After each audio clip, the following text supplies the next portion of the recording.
Bismillahirrahmanirrahim. Assalamu alaikum to you all, my dear students.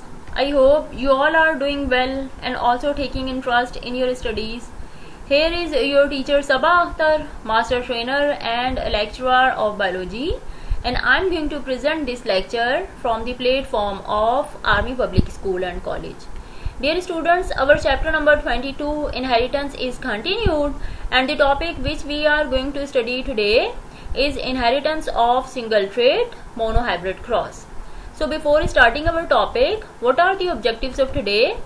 At the end of the lecture, you will be able to learn about monohybrid cross, its procedure, observation and interpretation of results. So let's begin our topic, inheritance of single trait monohybrid cross. Mendel studied inheritance of single trait in monohybrid cross in which two plants are crossed that differs on single trait. बेटा Mendel ने inheritance को जब study किया तो इसने सबसे पहले single trait लिया, मोनोहाइब्रिड क्रॉस करवाया। इसने दो प्लांट्स इसने लिए जो सिर्फ एक सिंगल ट्रेट पर ही एक दूसरे से डिस्टिंग्विश कर रहे थे। ठीक है, मतलब सिर्फ एक कैरेक्टरिस्टिक्स को ही लिया और उसको आपस में क्रॉस करवाया। Procedure and observation for the study of inheritance of single trait such as seed shape, he crossed a pure breeding round seed shaped plant with a pure breeding wrinkled seed shaped plant. इसने सबसे पहले क्या किया, जब inheritance को इसने study किया तो सबसे पहले इसने सिंगल ट्रेट को लिया। फॉर सपोज इसने लिया सबसे पहले सीड शेप को, तो सीड शेप इसने दोनों प्लांट्स को आपस में जिसको क्रॉस करवाया, सिर्फ एक ही ट्रेट को लिया जो था सीड शेप।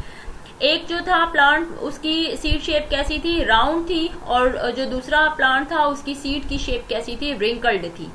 तो इसने pure breeding round seed shape को क्रॉस करवाया pure breeding wrinkle seed shape plant के साथ। In such hybridization experiment he observe that F1 first filial generation was comprised entirely of individuals exhibiting only one of the parental phenotype, round seed shape. बेटा जब इसने cross करवाया तो इसने देखा कि F1 जो जनरेशन आई थी, फर्स्ट फिलियल जनरेशन जो आई थी, वो सारे के सारे राउंड सीड शेप ही आई थी। ठीक है, जो ऑफस्प्रिंग आई तो वो सारे के सारे उसमें राउंड सीड शेप ही आए। इसने लिया कौन से थे पेरेंट, कौन से इसने लिए थे, P1 पेरेंट कौन से लिए थे, इसने एक राउंड सीड शेप को रिंकल्ड सीड शेप के साथ क्रॉस करवाया। तो रिजल्ट में क्या आया, F1 क्या आई, इसकी फर्स्ट फिलियल जनरेशन क्या आई या ऑफस्प्रिंग क्या आई, सारे के सारे प्लांट्स जो थे वो राउंड सीड शेप के आए। However, when this generation was interbred, self-fertilized, its offspring, the F2 second filial generation, showed a 3:1. That is, three individuals had the same trait as F1 inherited round seed shape, and one individual had the phenotype that failed to inherit in F1 generation, wrinkled seed shape. बेटा जब इसने F1 को F1 के साथ cross करवाया, जो सारे के सारे प्लांट्स आए थे राउंड सीड शेप के ही सारे प्लांट्स आए थे, तो इसने जब F1 को इन सारे प्लांट्स को आपस में ही क्रॉस करवाया तो F2 जनरेशन आई, सेकेंड फिलियल जनरेशन आई, उसमें जो रिजल्ट आया वो था 3:1।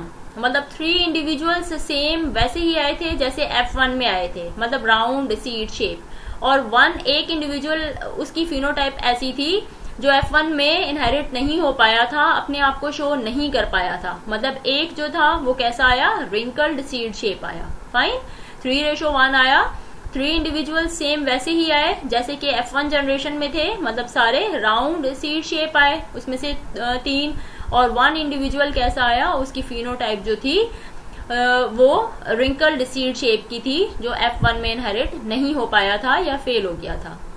Mendel got similar results and the same 3:1 in offspring of monohybrid crosses for all the 7 contrasting pair of traits. बेटा मेंडल ने 7 डिफरेंट कंट्रास्टिंग पेयर्स को स्टडी किया था, तो इसने 7 के साथ वो जो कंट्रास्टिंग ट्रेट्स थे उनको क्रॉस करवा के देखा और सबका रिजल्ट एग्जैक्टली सेम ही आ रहा था, मतलब 3:1 ही आ रहा था F2 जनरेशन में।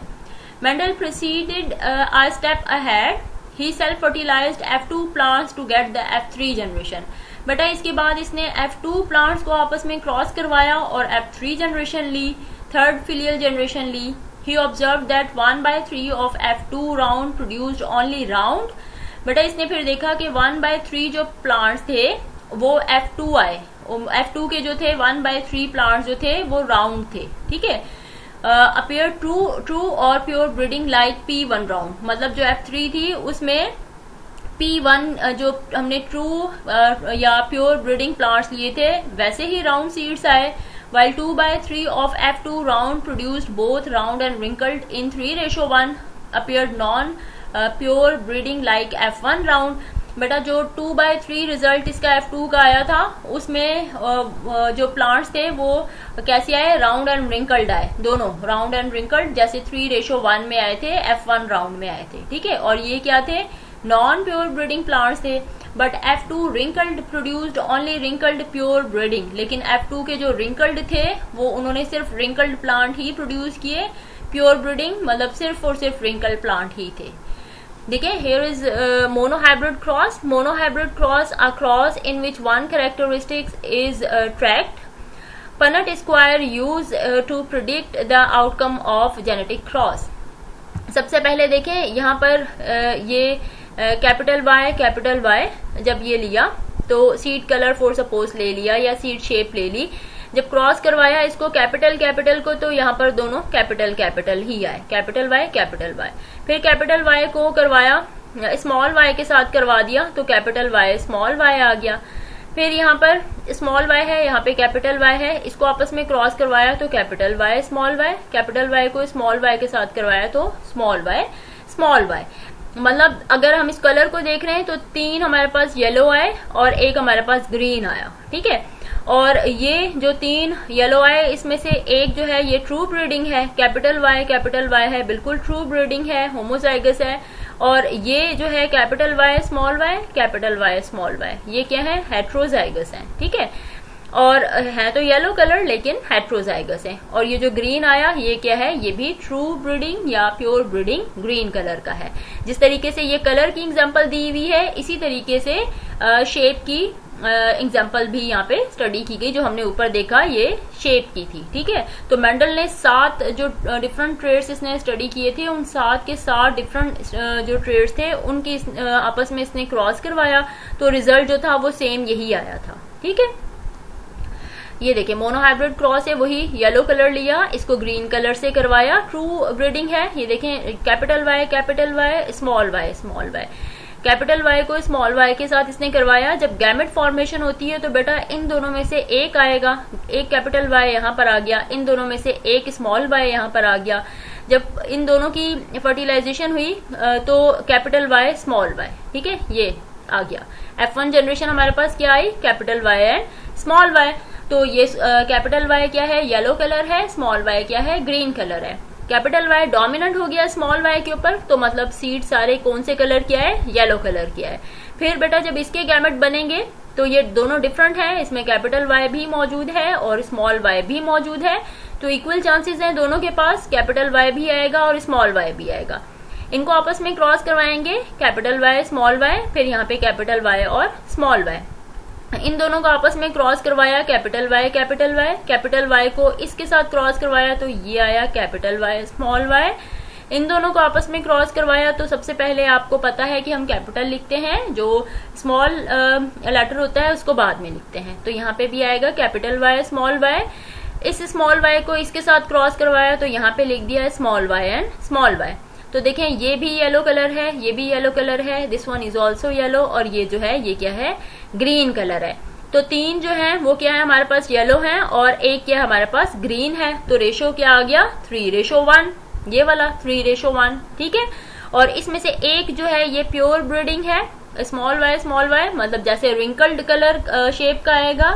प्योर ब्रीडिंग इस तरीके से ये कलर का है तो ये ग्रीन जो था प्योर ब्रीडिंग आया. एक येलो प्योर ब्रीडिंग आया, एक ग्रीन प्योर ब्रीडिंग आया. और जो 3 थे ये येलो थे जिसमें एक प्योर ब्रीडिंग था और 2 क्या थे, इसमें हेट्रोजाइगस थे. ठीक है. Now interpretation of the results based upon these observations.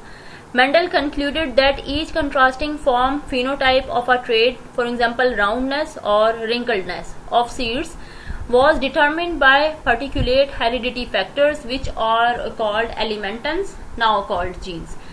बेटा मेंडल ने काफी इसको डिटेल में स्टडी किया था, बहुत सारी ऑब्जर्वेशन इसने ली और उनके बिहाफ पे इसने कहा, एक कंक्लूजन दी कि हर जो कंट्रास्टिंग फॉर्म होती है, जो फिनोटाइप होती है किसी भी ट्रेट की, जैसे कि राउंड सीड नजर आ रहा है या रिंकल्ड सीड नजर आ रहा है, वो हमें क्यों नजर आता है?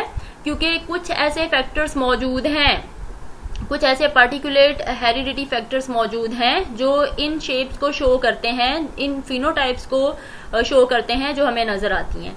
और इन फैक्टर्स को, इन पार्टिकुलेट हेरिडिटी फैक्टर्स को एलिमेंटेंस कहा गया था उस वक्त, और अब इनको कहा जाता है जीन्स। जीन्स ही इन सारे ट्रेड्स को कंट्रोल करती हैं। टॉल है, कोई ड्वार्फ है, जैसे कि राउंड सीड है, रिंकल्ड सीड्स हैं, येलो है, ग्रीन है, तो ये जो सारी फिनोटाइप होती है, जो फिजिकल अपीयरेंस होती है, ये कौन कंट्रोल कर रहा है? ये जीन्स कंट्रोल कर रहे हैं, ठीक है, जिनको उस वक्त एलिमेंटेंस कहा था। ये किसने बताया? ये मेंडल ने बताया। These factors carrying heredity information were transmitted from parents to offspring through gametes. बेटा इसने मेंडल ने कहा था कि ये जो फैक्टर्स हैं ये हेरिडिटी इंफॉर्मेशन को कैरी करते हैं और ये पेरेंट्स से ऑफस्प्रिंग में ट्रांसमिट होते हैं गैमेट्स के थ्रू, ठीक है। Each P plant had a pair of these factors. Her P plant में इन फैक्टर्स का, इन जीन्स का एक पेयर होता है, जिसको अब क्या कहा जाता है बेटा? अभी कहा जाता है एलील्स, और the alternative form of gene on the same locus. एक ही लोकस पर जो जीन का अल्टरनेटिव फॉर्म मौजूद होता है उसे कहा जाता है एलील, ठीक है। तो इसने मेंडल ने कहा कि ये जो फैक्टर्स हैं जो डिफरेंट ट्रेड्स को कंट्रोल कर रहे हैं, ये क्या है एक्चुअल में? ये जीन है, और ये इन जीन में भी पेयर होता है इन फैक्टर्स का। तो पेयर, वो जो पेयर होता है फैक्टर्स का, उनको क्या कहा जाता है बेटा? उन्हें कहा जाता है alleles. One derived from the male parent and other from the female. और इसने कहा था कि एक जो है वो मेल पेरेंट से आता है एलील, और सेकेंड जो आता है वो आता है फीमेल पेरेंट से।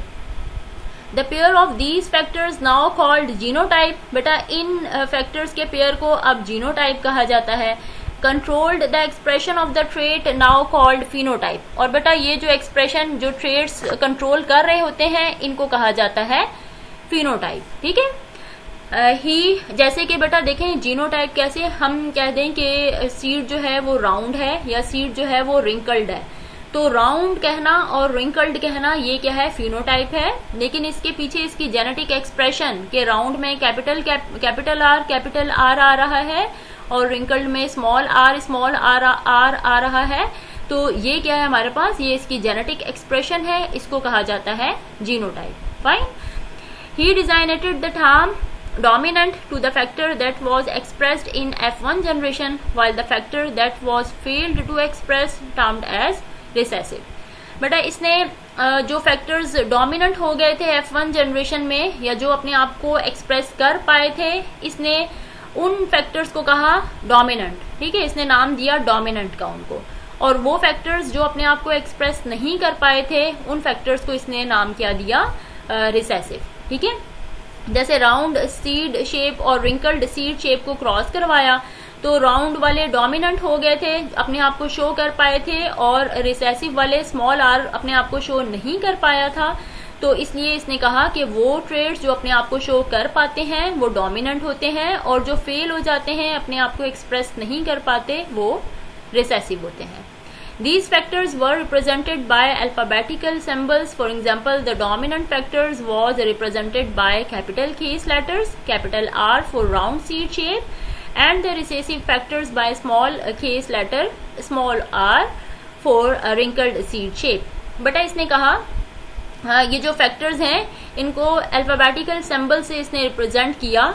इसने डोमिनेंट फैक्टर्स को कहा कि कैपिटल केस लेटर से लिखा जाएगा उन्हें, मतलब capital A B C D इनसे लिखा जाएगा, और जो रिसेसिव जो थे ये जो भी ट्रेड्स रिसेसिव हो गए थे, अपने आप को शो नहीं कर पाए थे, एक्सप्रेस नहीं कर पाए थे, उन रिसेसिव फैक्टर्स को इसने कहा कि स्मॉल ABC से या स्मॉल केस लेटर से शो किया जाएगा। जैसे कि राउंड सीड शेप था, तो बेटा राउंड ने अपने आप को शो किया तो उसको कैपिटल R लिखा, और रिंकल्ड अपने आप को शो नहीं कर पाया था इसलिए उसको लिखा स्मॉल r से। Fine. The true breeding round seed shape plant of P1 generation carried capital R alleles, while the true breeding wrinkled seed plant of P1 generation carried small r alleles. बेटा इसने जब P1 generation ली थी तो इसने true breeding plant लिए थे, हमने पीछे पढ़ा। तो बेटा ये जो ट्रू ब्रीडिंग प्लांट थे इसमें इसने सबसे पहले सीड शेप को स्टडी किया था, तो इसने राउंड सीड शेप को रिंकल्ड के साथ क्रॉस करवाया था, तो इसने राउंड सीड शेप को लिखा कैपिटल आर से, और रिंकल्ड सीड शेप को इसने लिखा स्मॉल आर से। ठीक है, P1 जनरेशन में when both the alleles of a gene pair are same, the organism is said to be homozygous for that gene pair. An individual with homozygous genotype is called homozygote। बेटा इसने कहा कि जब दोनों ही gene के pair same होंगे organism में तो हम इसको कहेंगे कि ये क्या है, होमोजाइगस है।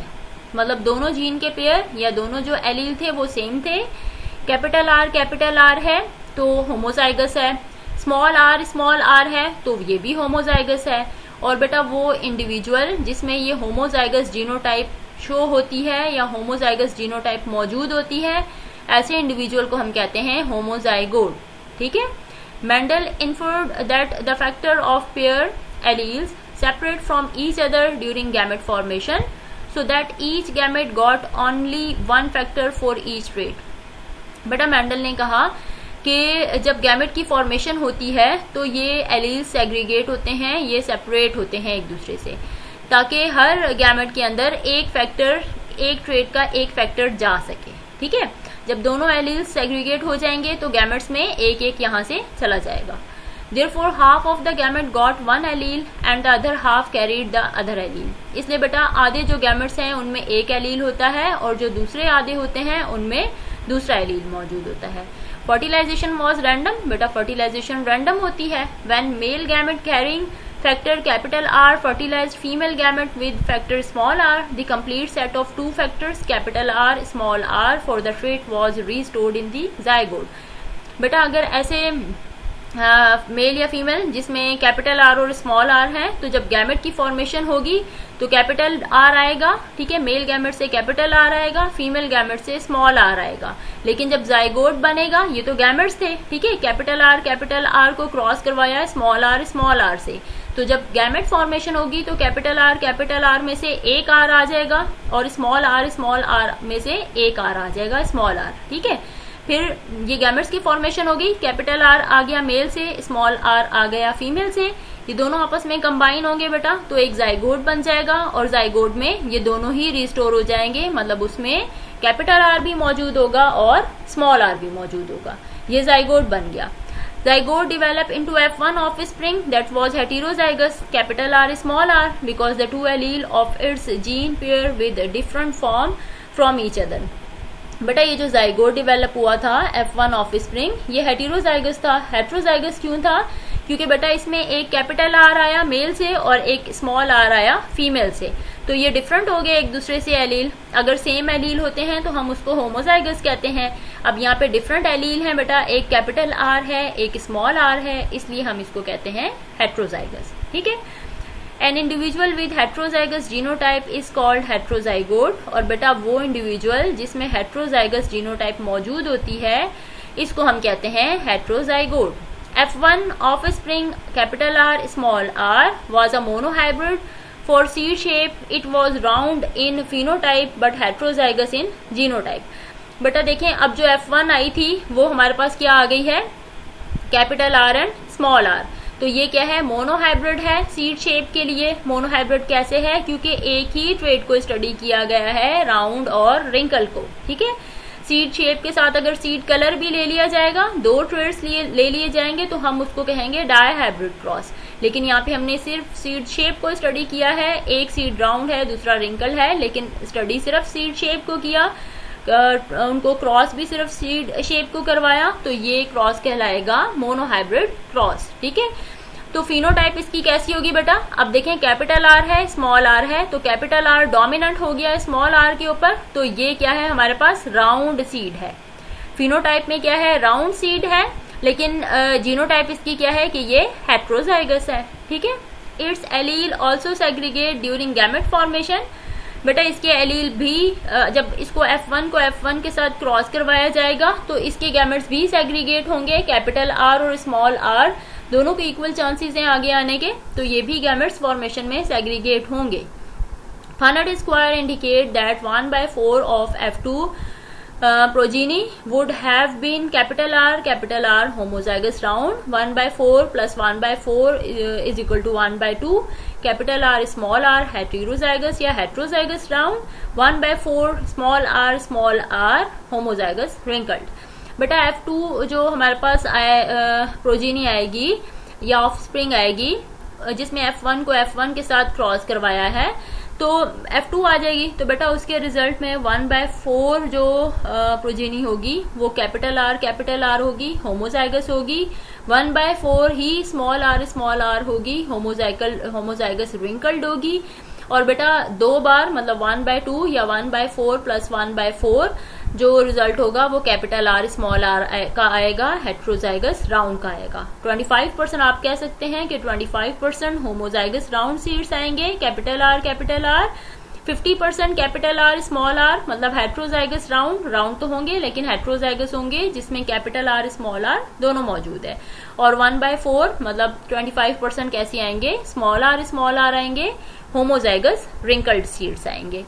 Mendel actually observe 3:1 phenotype ratio in F2। बेटा मेंडल ने F2 में क्या ऑब्जर्व किया, 3:1 किया। 3:1 कैसे किया बेटा, देखें ये जो है कैपिटल R राउंड ही है, कैपिटल R स्मॉल r ये भी राउंड है, तो मतलब 75% या 3 रेशो जो था वो क्या आया हमारे पास, राउंड का आया, और 1 रेशो क्या आया हमारे पास, रिंकल्ड का आया। ठीक है, तो F2 में क्या है 3:1 ही आता है।